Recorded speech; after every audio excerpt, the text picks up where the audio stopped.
सौतेली माँ और परी की जादुई छड़ी। सुनील नाम का एक आदमी था जो लक्ष्मी नगर नाम के एक गांव में अपनी दूसरी पत्नी हेमा और अपनी पहली संतान शीतल और दूसरी पत्नी की संतान खुशबू के साथ छोटे से घर में रहता था। सुनील की पहली बीवी से उसे एक बेटी मिली थी जिसका नाम शीतल था। शीतल दिखने में बहुत खूबसूरत थी और वह बहुत दयालु स्वभाव की थी। सुनील की दूसरी पत्नी हेमा से सुनील को एक और बेटी थी खुशबू। खुशबू दिखने में ज्यादा खूबसूरत नहीं थी, लेकिन वो अपनी बहन शीतल से बहुत प्यार करती थी। दोनों बहनों का प्रेम हेमा को बिल्कुल भी अच्छा नहीं लगता था। हेमा शीतल की सुंदरता से बहुत जलती थी और वो उससे घर के सारे काम करवाती थी और घर से कहीं बाहर भी नहीं जाने देती थी। एक दिन हेमा अपनी बेटी खुशबू के कमरे में जाती है और उसे सुबह उठाते हुए कहती है, बेटी खुशबू उठ जाओ, देखो तो सुबह हो गई है, सुबह के 10 बज रहे हैं, जल्दी से उठ जाओ और हाथ मुंह धो लो। आज मैंने तुम्हारे लिए शीतल से बहुत स्वादिष्ट नाश्ता तैयार करवाया है। शीतल ने नाश्ता बनाया है? शीतल तो बहुत अच्छा नाश्ता बनाती है। मैं जल्दी से हाथ मुंह धोकर आ जाती हूँ, फिर हम तीनों साथ में बैठकर नाश्ता करेंगे। सुबह हुई नहीं कि उस मनहूस की तारीफ करना शुरू कर दी। पता नहीं क्या जादू कर दिया उसने तुझ पर। उसे मैंने खाना बनाने के लिए और घर के काम करने के लिए रखा हुआ है। माँ, ये आप क्या कह रही हो? शीतल मनहूस नहीं है। वो तो आपसे, मुझसे और पापा से कितना प्रेम करती है और वो हम सबका कितना ध्यान भी रखती है। पूरे दिन घर का काम करती है और कुछ भी नहीं कहती है।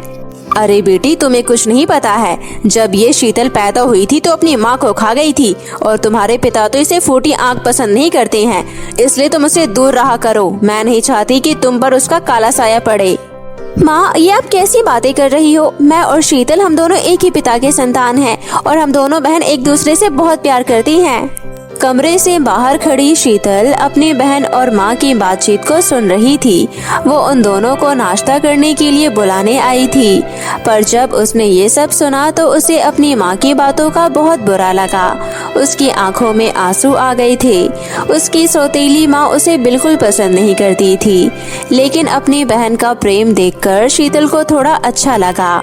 लेकिन शीतल को बाहर खड़ा हुआ हेमा देख लेती है और वो उसका हाथ पकड़कर उसे कमरे में लाकर उस पर जोर से चिल्लाती है, शीतल, तू यहाँ क्या कर रही है? हम दोनों माँ बेटी की बातें छुप छुप कर सुन रही है। देखा खुशबू, मैं कहती थी ना, ये शीतल के मन में चोर है। हम दोनों माँ बेटी की छुप कर बातें सुन रही है। नहीं माँ, ऐसी कोई बात नहीं है। मैं तो आप दोनों को नाश्ते के लिए बुलाने आई थी। नाश्ता ठंडा हो जाएगा और मैं तो अभी अभी आई हूँ।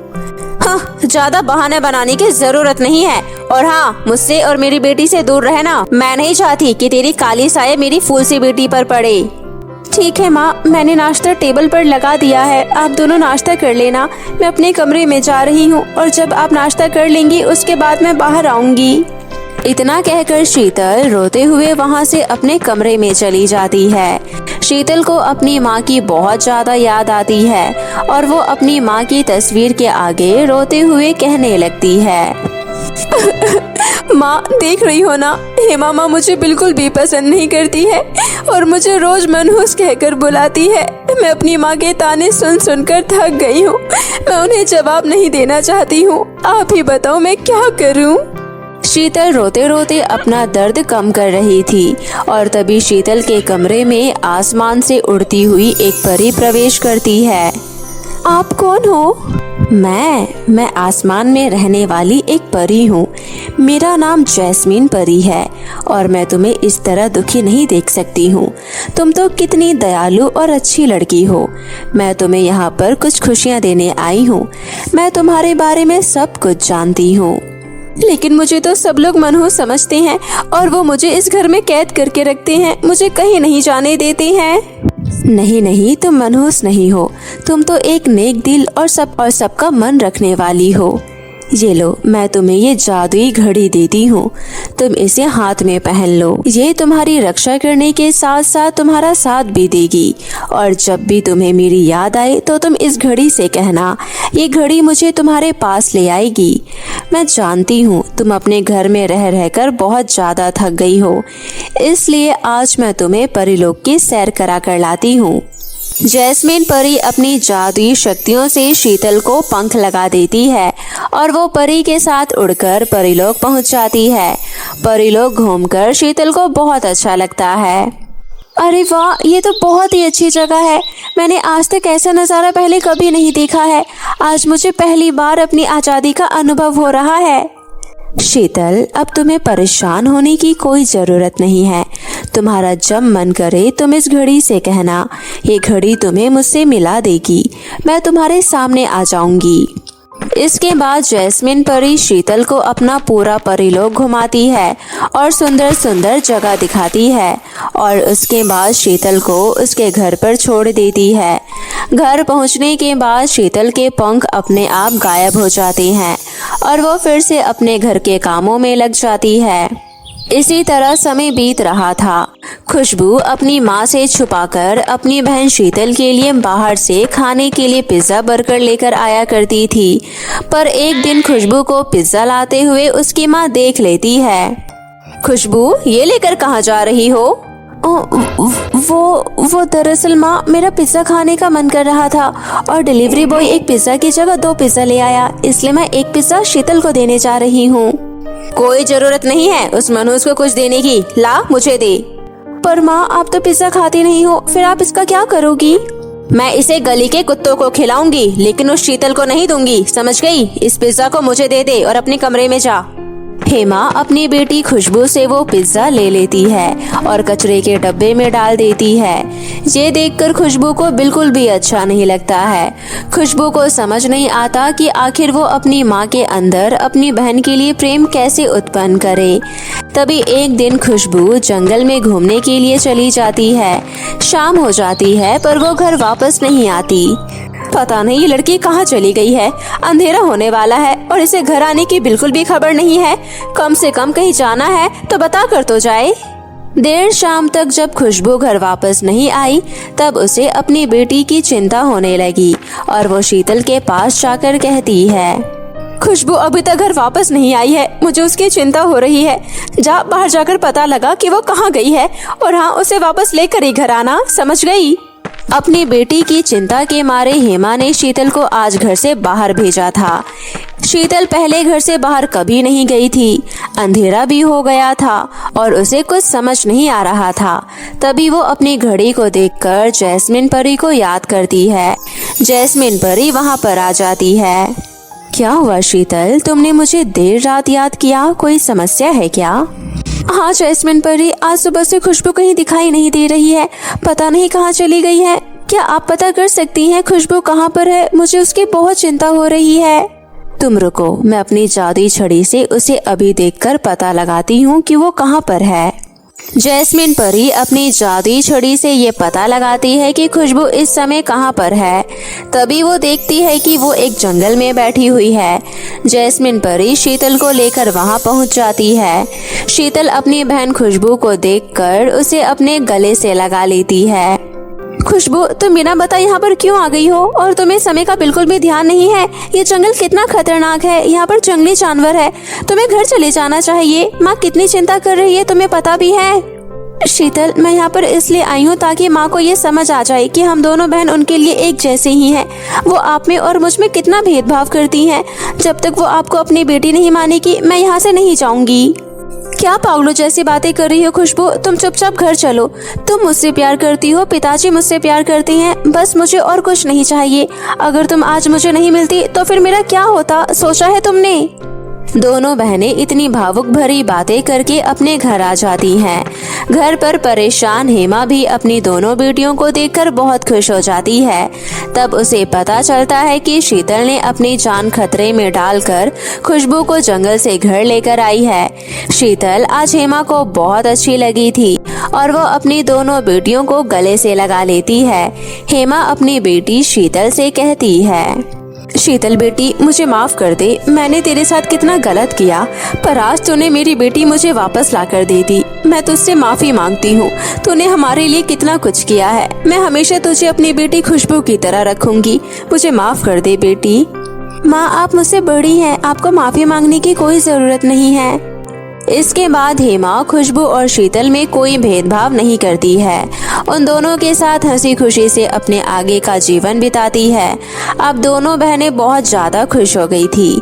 शीतल को अपनी माँ और बहन मिल गई थी और हेमा को अपनी दोनों बेटियाँ। इस तरह पूरा परिवार हंसी खुशी एक साथ मिलकर रहने लगता है। रानी परी की शादी।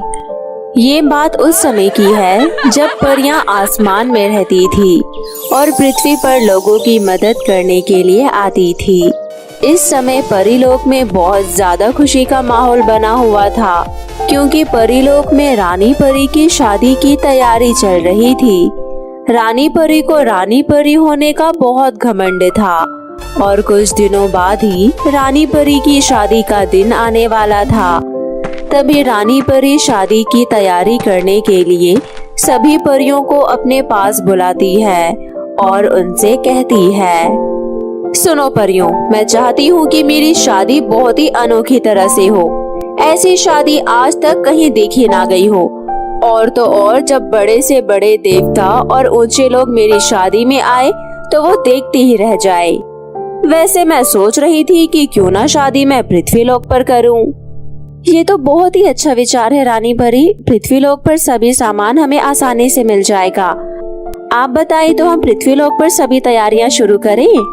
हाँ परियों, पृथ्वीलोक पर सबसे सुंदर बगीचा होना चाहिए। मैं चाहती हूँ मेरी शादी का मंडप एक बहुत ही खूबसूरत बगीचे में लगे।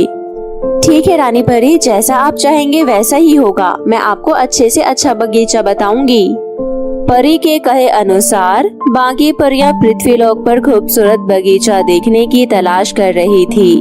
तभी उन्हें एक बहुत ही खूबसूरत बगीचा नजर आ जाता है, जहाँ पर हरे भरे पेड़, रंग बिरंगी फूलों पर बैठी हुई तितलियाँ और पक्षियों की मीठी मीठी आवाज।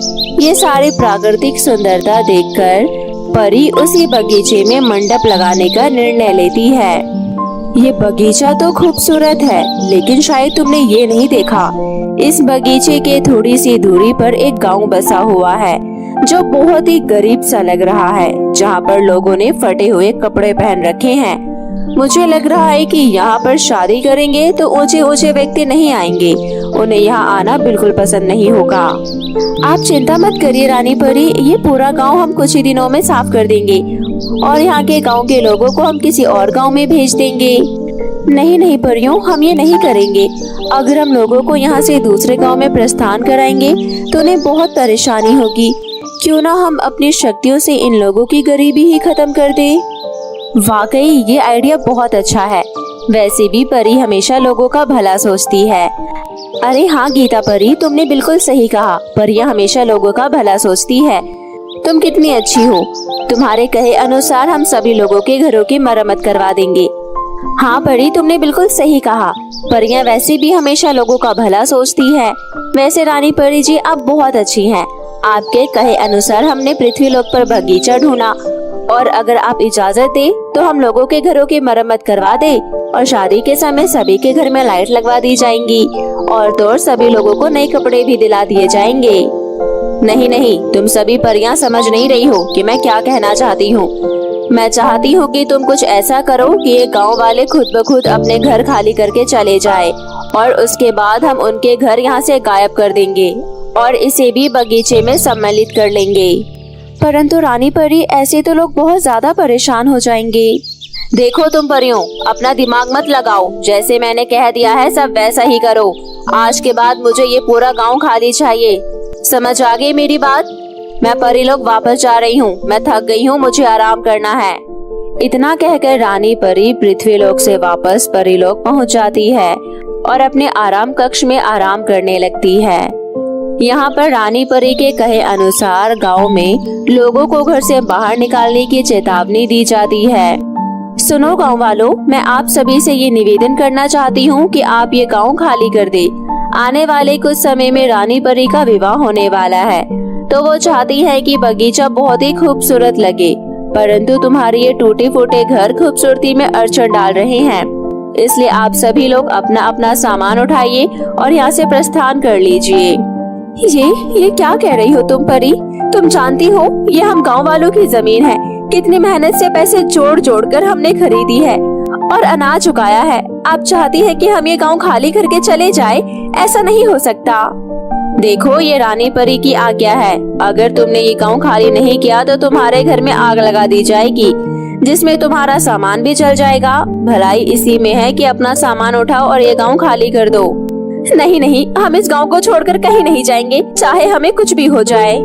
परियों लोगों को बहुत समझाती हैं, परंतु लोग अपनी जमीन खाली करके नहीं जाना चाहते थे। इसलिए परियों को गलत तरीका अपनाना ही ठीक लगा और उन्होंने गांव में सभी लोगों के घरों में आग लगा दी। सभी लोग गांव में इधर उधर भागने लग गए।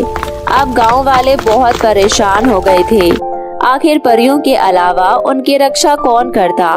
गांव के लोगों के पास अब और कोई चारा नहीं था। उन्हें परियों का गुलाम बनना पड़ा।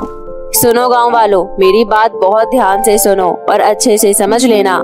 आने वाले कुछ दिनों में रानी परी की शादी है और हम चाहते हैं रानी परी की शादी की तैयारियां बहुत अच्छे से हो। वो सारी तैयारी तुम ही लोगों को करनी है। अगर कोई भी गड़बड़ हुई तो उसे अपनी जान गंवानी होगी, समझ गए? परियां लोगों को अच्छे से डरा धमका कर चली जाती है। ऐसे ही पल में पूरा गांव बदल जाता है और सभी लोग बेघर हो जाते हैं। गांव वालों को अपनी ये हालत देखकर बहुत दुख होता है।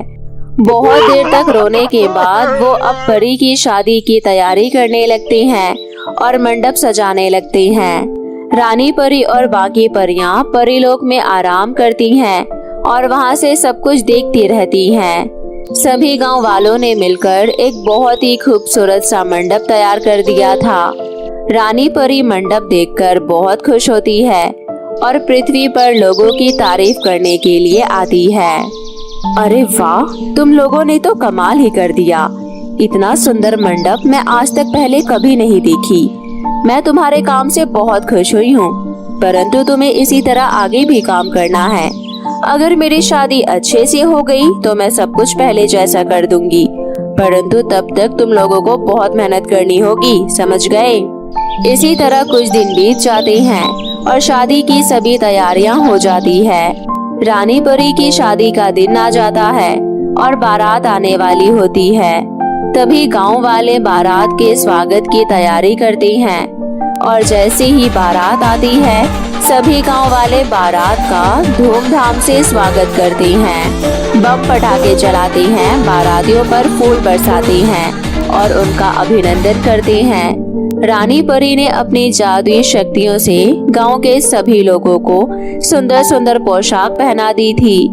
सभी लोग बहुत ज्यादा खुश थे और अच्छे लग रहे थे। गांव वालों ने रानी परी की शादी में बहुत मेहनत की थी ताकि उन्हें उनके घर वापस मिल जाए। रानी परी को सजाकर सभी परियां मंडप पर ले आती है और रानी परी का विवाह होने लगता है।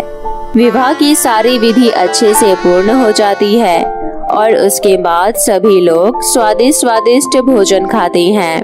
गांव के लोग बहुत दिनों बाद खाना खा रहे थे, इसलिए वो खाने पर टूट पड़ते हैं और बहुत देर तक खाना खाते हैं। खाना बहुत ही लाजवाब था। रानी परी का विवाह संपन्न हो जाने के बाद रानी परी की विदाई का समय हो जाता है। तभी सभी गांव वालों की आंखों में आंसू आ जाते हैं। ये देख रानी परी उनसे पूछती है, अरे ये क्या, तुम सभी गांव वाले रोने लग गए हो? मैंने तुम्हारे साथ कितना बुरा व्यवहार किया, परंतु फिर भी तुमने मेरी शादी की तैयारियां पूरे मन लगन से करी। ये मुझे बहुत अच्छा लगा और मैं तुमसे माफी मांगना चाहती हूँ जो मैंने तुम्हारे साथ इतना बुरा व्यवहार किया। मैं समझ गई हूँ, इंसान का दिल बहुत ही खूबसूरत होता है, वो कभी किसी का बुरा नहीं सोचता है। मुझे माफ कर दो गाँव वालों। आपकी शादी होता हुआ देखकर हमें भी बहुत अच्छा लगा।